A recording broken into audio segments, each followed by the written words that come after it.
meza ya matangazo. Nani mwenyekiti wa anaitwa sema Colonel Petro mwanangu.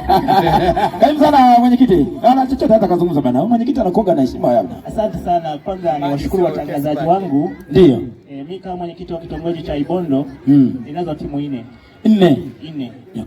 Ya kwanza ni Kagega, ya pili Kigara, ya tatu Komesha, na ya nne Nyota Njema.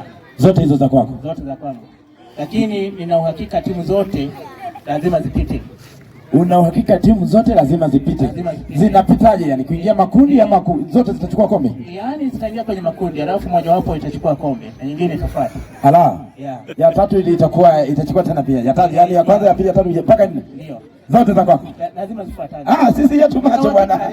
Ni maneno ya mwenyekiti, anasema yeye timu zote nne zitaingia hatua ile nzuri, yani ya kwanza, ya pili mpaka ya nne zote zitakuwa. Kwa hiyo wengine watajikongoja. Ni maneno ya mwenyekiti, lakini ataondoka hivi hivi, atakabidhi kinasa sauti, alafu baadaye tutamkagua sehemu fulani. Asante sana. Porogomi. Hii ni game kweli kweli. Pia na mgeni rasmi kwa ajili ya ukaguzi. Kazi ipo. Yaani kazi ipo. Tushike hapa. Hatutaki kuona raia. Tunatamani mawasiliano ya Mike. Sogeza tu hapo mbele. Yawe sawa sawa. Tumerejea. Jezi ndio sijatambua, lakini ndio yangu si. Natambulishwa Abednego Mboneko au fulani bin Frank. Oye.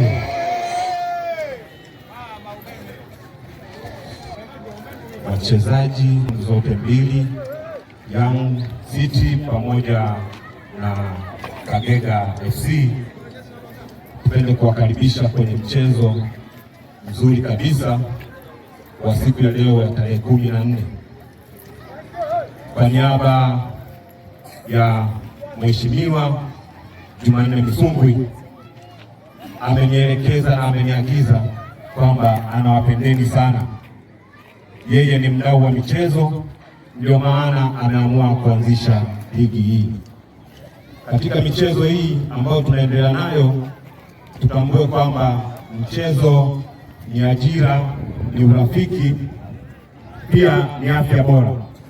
Katika uendeshaji wa michezo ninategemea kwamba tuwe na heshima ili kuheshimisha mchezo wetu.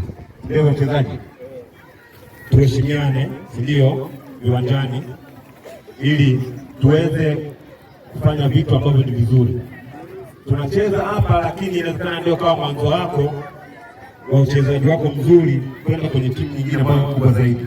Kwa hiyo tucheze kwa heshima, kwa adabu, ili tuweze kupata wachezaji ambao ni wazuri. Tunategemea tupate kwanza mchezaji bora katika ligi hii. Inawezekana kwa ni wewe, si ndio? Hivyo basi nipende kuwakaribisha sana, tucheze mchezo wa heshima na tuheshimiane kwa adabu kabisa, ili tuweze kupata timu iliyo bora na kuweza kupata hilo kombe. Baada ya kusema hayo, Mungu ibariki Tanzania, Mungu ibariki Misungwi Cup, na sasa tunaomba tuweze kuanza mchezo, na Mungu awabariki sana. Amen.